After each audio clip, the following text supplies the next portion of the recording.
waxaad leegtaa waa ka firdhiye ra'iisul wasaarihii hore ee Soomaaliya Roobla ninkii la oran jiray ayuu ka baryayaa nambarka ii qor war meelaan kaala soo xiriiraa ma jirtay nambarka ii qor war hayga tagin maanta inuu isku kursi fadhisanay isku meeqaan isku mas'uuliyadooda ma nihiin nambarka ii reeb bal maalintan Muqdisho yimaado si aqalada aad igu qaadid iyo sharaabka yar muuso hadda tiri dagaal baan soo qaadayaa horta waan ku sugaynaa waana isgaranaynaa بسم الله الرحمن الرحيم السلام عليكم ورحمة الله وبركاته برتنا دقيقة ورسيل وبرتنا يوتيوب channelka kula hayna Cabdi Xakiidhay fadlan haddaan nagu cusub tahay muuqaalkan like saar siina share garee fikirkaaga oo caafimaad qabana ka bixi aad iyo aad baad u mahadsantahay waxa weey qof kasto reer Soomaaliland ama qof kasto daneeya Jamhuuriyadda Soomaaliland madax banaanideeda iyo guusheeda waxaan leeyahay muuqaalkan like saar muuqaalada like waa daawatiin balse like ma saartiin muuqaalkan like saar siina share garee caduguna ha naxo waxa weey caaw halkan waxaanu ku qaadaa dhigi doonaa saddex qodob baynu kaga hadli doonaa qodobka koowaad waxaanu ka dhigi doonaa Ilhaan Cumar waa tii Soomaaliland ku tiri kuwa Soomaali sheegta ama Soomaaliya ayaa heshiis la galay Itoobiya waa tii xalay bartan aynu kaga hadalay ee mar kala sheegtay waxay tiri anigu golaha cad magar aqalka cad ee Mareykanka waxaan u joogaa sidii aan Soomaali xuduudaheeda ama danaheega aan uga shaqeyn lahaa adduunka waxa weey dacda ka yeedhay iyada iyo dadkii dirsadayba ceeb alla ceeb ay caawo meel ay isku qariyaan way ilaahiin qodobka isaga ah waxa weey waan dul istaagi doonaa qodobka labaad waxaan ka hadli doonaa garaad qasqas garaad jaamac garaad Ismaaciil waxaan ku leeyahay garaad jaamac garaad caliyow garaad Ismaaciilow waxa ku dhaantay inaad hablaha qasqaska la marsatid shalay bay ahayd markii uu hogaamiye firdhiye lahaa ama maayirka ama baro saabka gobolka Sool markii uu shalay waxa uu lahaa shalay markii munaasabadii dani la isugu yimid caleemasaarkii dani haddii lagu sheelo waa la is sheegaa almacno qiimo aad ku fadhideen shalay meeshii markii caleemasaarka aad tagteen Puntland may jirin balse waxaad jeceshiin markasta laydi soo hadal qaado laydi sheego haddii aad Muuse bixiyo iyo Jamhuuriyadda Soomaaliland aad soo hadal qaadi weydaan malaha waad dhimanaysi garaad qasqas jawaabtiisa waan siinayaa idinkuna laygta iyo ma garanaysaa fikirkiina oo caafimaad qaba xaq hoose dhiga reer Soomaaliland baa la hadlaya qodobka saddexaad waxaan ka dhigi doonaa inan yaro fanaanada oo reer Soomaaliland oo caleemasaarkii dani ka heestay ayay dadku inta badan waxay leeyihiin waa la xidhayaa bal taana anigu fikirkayga waan ka dhiiban doonaa soo dhawaada qodobka koowaad waxaanu ka dhigi doonaa Ilhaan Cumar gabadha ayga dusha ku wadata xildhibaano Mareykana garyaqaaniin Mareykana siyaasiyiin Mareykana iyo ganacsato hadalkii ay shalay tiri way ka hadleen hadalkii shalay ay tiri waxay tiri anigu danaha Soomaaliyeed ayaa aqalka cad ee Congress-ka kaga shaqeeya ee dan uu Mareykan leeyahay kagama shaqeeyo adduunka gabadha sidaa u hadlaysa war hab siyaasadaysan baa wax loo yiraahdaa hal diblomaasiyadeed baa wax loo yiraahdaa hadalka ma la iska yiraahdaa dawladaha noocaasi waxa weey marka ay wax sheegayaan hab siyaasadaysan ama af siyaasadaysan baa wax ku sheegaan Ilhaan Cumar afkii qabiilkooda iyo wax loo soo dhiibay ku hadashay shalay markay hadlaysay afkii ma jeerteen ama afkii daarood bay ku hadashay ee afkii Mareykanka ama diblomaasiyadda Mareykanka kuma hadal waxa weey shalay waxay tiri anigu danaha Soomaaliyeed baan kaga shaqeeyaa aqalka cad ee Mareykanka waxaan leeyahay taa siyaasiyiintii iyo garyaqaanadii Mareykanku waxay yiraahdeen anagu meesha aqalka kuma aanu geysan inaad danaha kaga shaqeysid maxay yiraahdaa danaha Soomaaliyeed iyo dalkaaga fiqiirka ahaa ee nabadu jirin ee amnigu jirin ee kala dambeyntu jirin inaad ugu shaqeysaan anagu meesha kuma aanu geyn anagu waxaanu ku geysanay ummad Mareykana oo waliba Soomaaliya ayaan halka ugu shaqeey ku niri badahan Soomaaliyeed iyo waxaan maxaa ku galiyay waxaan qodobka koowaad ku soo jeedinayna waxa lagu yiri qodobka koowaad ku soo jeedin waa inaad casishid haddii aad iscasili weydana sharciga ayaa wax kaa qaban doona oo mooshimaanu kaa keeni doonaa waana nasiib daro adoo dal faqiira ka yimid inaad arrimaha noocaasa gashid oo tiraahdo anu Maraykan ma shaqeeye waxa weeye waxaan u shaqeeyaa dadka Soomaali baan u shaqeeyaa iyo dadkii faqriga ahaayeen ka yimid Ilhaan Cumar anigu uma jawaabayo laakiin waa qof wada booga hadalkii xalay halkaa ka tiri dadkii ma garanaysaa ay wax isku ahaayeen baa soo jawaabay Ilhaan Cumar waxaan leeyahay waxaad ilowsan tahay gaalada bartaa ku geysatay aqalka cad inay ku geysteen wixii aad shalay Maraykanka dhexdiisa uga ololeysay ee ahaa LGBT ama dadka isku jinsiga isku galmooda Ilhaan Cumar way ilowsan tahay inay gaaladu maskaxiyan la dagaalamayso Ilhaan Cumar shaqaday gaaladu u dirsadeen waxa weeye waxay ku yiraahdeen dhaqankayaga dadka isku galmooda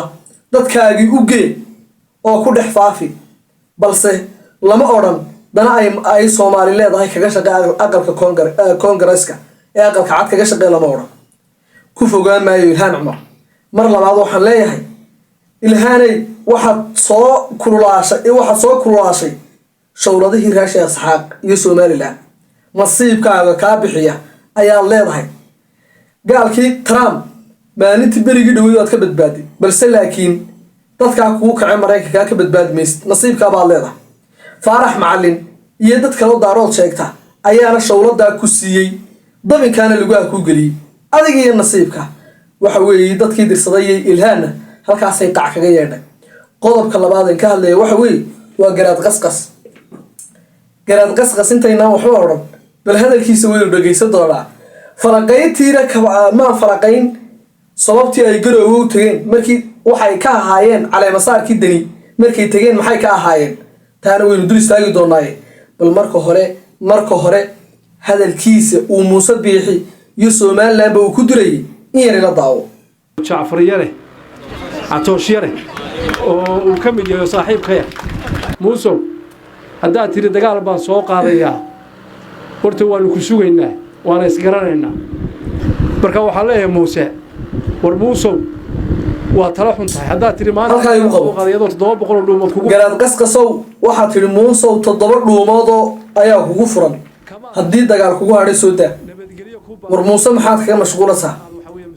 Muuse siyaasadii adduunka ama siyaasadii geeska Afrika ayuu ma garanaysaa ayuu dhex mushaaxaya adiguna tuulo laascaanood la yiraahdo iyo degmo la yiraahdo Garowe ayaa 24 saacadood u dhaxaysa talabaad waxaan ku leeyahay shalay firdhiye hogaamiyihiinu markii uu hadlayay waxa uu yiri hadii lagu sheelo waa la is sheegaa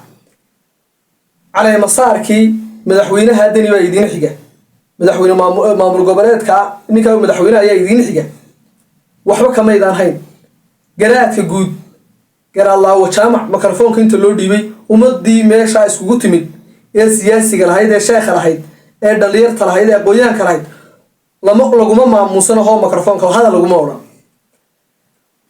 waynu ogeyn garaad jaamac garaad calaama garaalaawo halka uu joogay tiktokaradii Muqdisho ka yimid buu dhex fadhiyay uu qadada ku dhex sugay adigay noqotay maalintii la lahaa garaadadu ha soo qoraan 17 xildhibaan ee dhulbahanto ku metelay Garowe adigu waa tii lagu yiri shirka dibadda aad ka tahay waa tii lagu yiri wax go'aan lagu ma dhiibayo jaamac siyaad baana too isaaq baatay waa tii lagu yiri dhiigaaga iyo maskaxdaada iyo ma garanaysaa aragtidaada way isaaq bay tibaaxasay dibadda naga joog go'aamada garaadadu gaarayaan adigu waxba kama tiid shalay saad waa tii sida lagu yiri waanu ogeyn imika hadalkaaga qaybtiisa hore waxaad ku cadeynaysaa Atoosh yare inanka yare dhaylada ka cuna Muqdisho ayaad leedahay saaxiibkay Atoosh yare waxa weeye adiga halkii aad ummad kale tartami lahayd Atoosh yare saaxiibka noqday waana ayaan daro masayrkii iyo shacabkii dhulbahantana waan ognahay inaad siisateen gawaari ayna xabadu karin waxaan kolkaa ku leeyahay inaad is sheegtid oo kolba masraxyada soo fuushid oo kolba suldaan ama garaad ama siyaasiyiin Soomaaliyeed Soomaaliland inay ku soo jawaabaan waa jeceshay بس تانا نجيه المسحاشة مرلبات واحد لا يكتوا كفردية رئيس الوزراء هراء Soomaaliya roobla ninkii la oran jiray ayuu ka bareeyaa nambarka ii qor war meelaan kala soo xiriiraa ma jirtay nambarka ii qor war hayga tagin maanta in isku kursi fadhisanay isku meeqaan isku mas'uuliyadna ma nihiin nambarka ii reeb bal maalintan Muqdisho yimaado si aqalada aad igu qaad iyo sharaabka yar ilaahay baan idinku dhaariyay haddaan been sheegay bal muuqaalka ayaga علي قرب بركديو روبله حدو وحيدي تورتي قرب بركديو بركه بهيدي يقول هذا البركه فرديو وكوا يندرو inaad ra'iisul wasaarihii hore ee Soomaaliya Master Roble inaad nambarka ay qor sida inay yaro shukaasanaysid war ninka wax waa la gartaa ninka wax hadalkii halkiisa lagu soo doontaa halkiisana wax lagu weydiistaa kolka waxaan ku leeyahay garaad jaamac garaad Ismaaciil oo maanta waa maalintii aad isqarin lahayd garaad qasqasow maalintii aad ummadda xagan lahayd ummadda soo aflagaadeyn lahayd maaha balse waxa weeye waa maalintii aad isqarin lahayd baa la joogaa maanta qodobkaasuna iga dhan ugbaad aragsan waa gabar reer Sheekh Saxaaqa kana sii beesha sharafta badan leh garxatis kana sii habar Yunis inantaas waa inan xoogsanaysa halka maamul goboleedka danibi lacag ka soo dhaxsanaysa wayna u soo heesta waxa weey wixii lagu xidhaa waa qarad banleeyaan la xidhin waxa weey heestaas ay qaadaya dani ku amaanaso kolka waxaan leeyahay war inanta reer Sheekh Saxaaqo ama nimanka haysta xukuumadda la hadlaya iyo nimanka amaanka haysta laanta socdaalka markay soo galayso inanta ayaa la xidhin fanaanku waa xoogsaday dadka waa u dhaxeeya yaan la xidhin haddii ayna calan qaadan haddii ayna Soomaaliland wax ka soo sheegin haddii ayna cid aflagaadeyn waxa weeye inantaasi xarig ma mudna ee waa inan xoogsanaysa xarig iyo dilis iyo bahdilba waxay naga mudan kuwa xildhibaanada sheeganaya leh golaha shacabka Soomaaliyeed baan Soomaaliland ku matala kuwaasa in la diro in meesha laga fuliyo kuwaasa mudan wallahi balse ugbaad aragsan waa inay yaro xoogsanaysa waa inay yaro magaranaysa lacagteeda magaranaysa shilimaadkeeda dhacsanaysa yaa lagu mashquulin beesha habara walla waxa leeyahay waragata laga xishoodo dadka wax ku yaro shalay wax la baan arkayo meelaha joogo hebel iska ma jiran la yiraahdo waxaan leeyahay war inantaasi abtibaa loo yahay haddii aan la xidhin abtibaan reer subeer awalowna laga xishoodo inanta kharashkeeda dhacsanaysa saaxiibayaal intaynu muuqaalkan muuqaal lamida ku kulmi doono sida ay wax idinka tagay. Assalaamu calaykum.